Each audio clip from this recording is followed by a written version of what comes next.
Hello and welcome to another video review. This is The Wolf Among Us, originally for PC, Xbox 360, PlayStation 3, and Mac, and it later got ported to iOS, Android, PS Vita, PS4, and Xbox One. What you're seeing here is the PC version.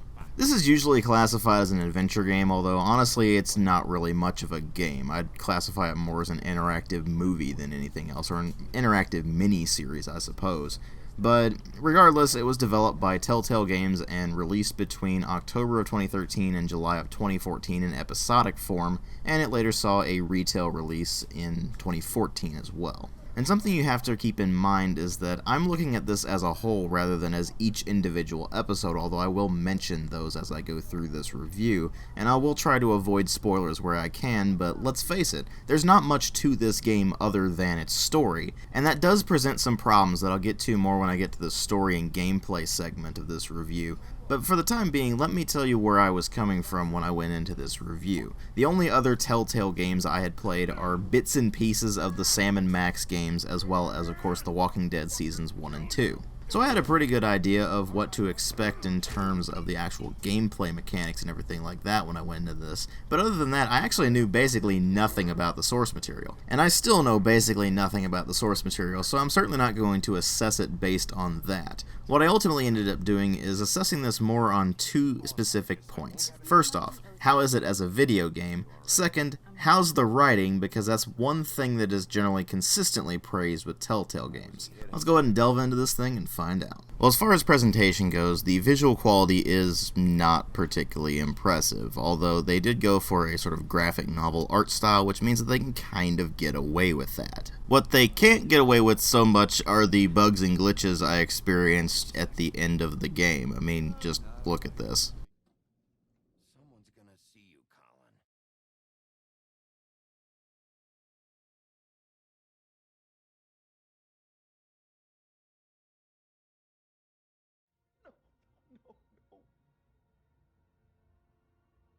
What am I gonna do now, Vivian? What the fuck do you expect me to do?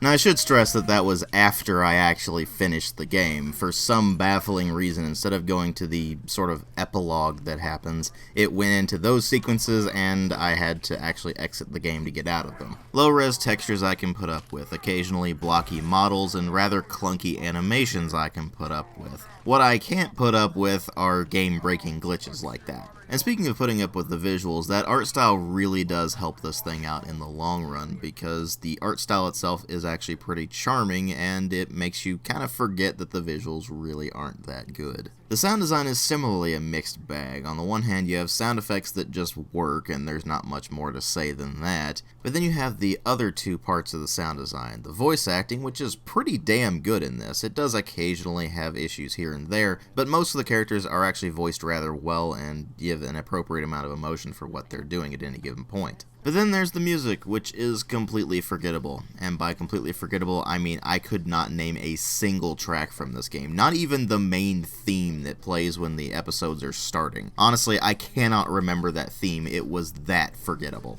And all of that put together means that it's like the other Telltale games I've played thus far. The presentation is something of a mixed bag, where the voice acting is generally pretty good, but the visuals and the sound effects and music kinda suffer. But of course what really matter here are the story and the gameplay, and the story in this is set in 1986 in the community of Fabletown, a part of Manhattan that is home to the various fables, characters from legends, fairy tales, that sort of thing, like of course Bigby Wolf, your player character who is originally the big bad wolf, or other characters like Beauty and the Beast, Snow White, and so on and so forth, all of whom are trying to make something out of what is a very crappy neighborhood. And while quite a few of the fables are able to live out their lives normally, several of them, like say Mr. Toad, are supposed to get glamours, which are enchantments that allow them to look human as opposed to what they normally look like, which is animals. And if they don't do that, then they get sent to the farm, which is a rural community where they are out of sight of the normal humans, or Mundies as they are called.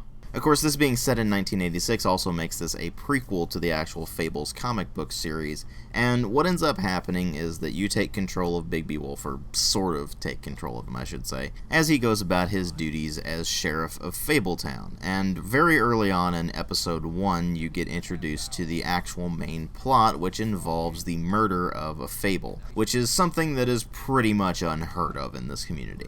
And as you go along, you get to see more of Bigby as a character. He's not somebody that is kind of a blank slate for you to mess around with. He is actually a predefined character with a predefined backstory, and the other characters actually constantly make reference to this, so you actually get an idea of how he used to be back in the homelands. And what's ultimately up to you is how he investigates the murder of the Fable, and it actually gets more and more complicated as you go through the plot, and that is one of its bigger strengths. It is a mystery that does unfold over time and is a rather interesting plot. The problem is that while the first episode and the fifth episode are actually really strong, the middle episodes are actually fairly weak. They do fill in details for the plot as you go along, and they do give you more opportunities to see who Bigby is as a character and how everybody else deals with him. But there's only a few particularly interesting plot points in those middle episodes, so it ends up being something that is a bit lackluster in the middle section until you finally get to the last episode. It ties everything together, and you get a pretty satisfying finale that still manages to leave things open for a possible follow-up, a Season 2, or just a sequel of some kind. The one thing that's on best display throughout all of this is that Telltale actually has rather strong character writing. It may seem odd to think of it this way, but if you look at these characters, despite the fact that they're fairy tale characters, they're characters out of legends, some of them aren't even straight up human, and yet you can still actually believe them as existing. They do have distinct personalities, and several of them are actually rather interesting, and it's interesting to see the dynamic that flows between a lot of these characters, and that's something that Telltale definitely deserves quite a bit of praise for. They managed to make the writing actually very strong in this thing, at least in terms of the characters and episodes 1 and 5. The middle 3 episodes I would consider are alright for filling in the gaps between 1 and 5, but ultimately they're just kind of lackluster.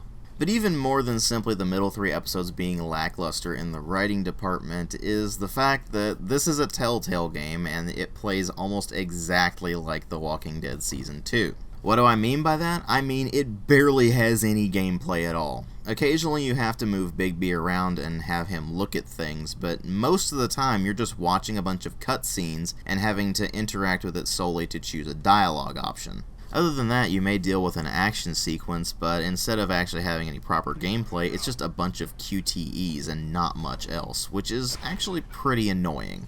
And that's ultimately what drags the experience down considerably. It's the fact that you have very little agency in this thing. Even though it's constantly telling you, your choices matter, or so-and-so will remember that, or this may have repercussions later on, you never really see the impact of your actions other than maybe way down the line in a passing mention in dialogue. You're not really choosing an outcome so much as you're just choosing the way the story actually unfolds. All roads are going to lead to Rome, it's just that you might take a back road somewhere and it might lead you through a slightly different path, but you're only going to see some minor variations, and it does mean that there's really not a whole lot of replay value in this thing. It's a pretty good mystery in the long run, but here's the thing, once you know how the mystery goes, there's not really too much reason to go through it again unless you just feel like you're a completionist. And that's because Telltale games don't really have proper choices so much as they have the illusion of choice. They want you to think like your decisions matter, but really, you're still going to have the same story, it's just going to unfold in a slightly different way. And that combined with the distinct lack of gameplay, the lack of puzzles, the lack of anything that's really compelling in terms of it being a video game, means that you have to look at this more as an interactive mini-series, and if that's not really your thing, then you're not really going to be able to get too much out of The Wolf Among Us. If you are willing to put the gameplay aside and be like, okay, yeah, it's not going to be particularly compelling in its gameplay department, but the story might be up my alley, then you should be able to get something out of it. I'm pretty much a sucker for hard-boiled detective fiction and film noir and that sort of thing, and this is definitely inspired by that, so I did get quite a bit out of the story as a whole. I just wish that the middle 3 episodes were as compelling and interesting as the first and the 5th episode. And the sad part is that even though I've only played 3 Telltale games like this, Walking Dead Season 1 and Season 2, as well as The Wolf Among Us, I'm already pretty much burned out on this formula. And the fact that Telltale just keeps recycling this formula and the same engine over and over and over again for every single release they do, which at this point is actually getting kind of ridiculous, means that not only are they spreading themselves rather thin in the writing department, and it's showing, they're also just making their audience tired of what they're doing. And I think that Telltale really needs to buckle down and actually start making some hard decisions about where they're going to go as a company in the future, because if they just keep doing this sort of thing over and over and over again, then I can see people just giving up on Telltale games entirely. But we'll just have to wait and see how they handle things in the future. Luckily, in the case of The Wolf Among Us, they managed to overcome the limitations of their formula, even though that formula fatigue is already setting in pretty significantly as of The Wolf Among Us. And they managed to create an interesting, compelling mystery with an interesting setting and a rather solid art style with strong voice acting and character writing, which means that it's pretty easy to recommend The Wolf Among Us, at least for one playthrough. I don't know about multiple playthroughs because of the illusion of choice problem, but it's definitely worth at least one playthrough. I give it a 3.5 out of 5. Thanks for watching.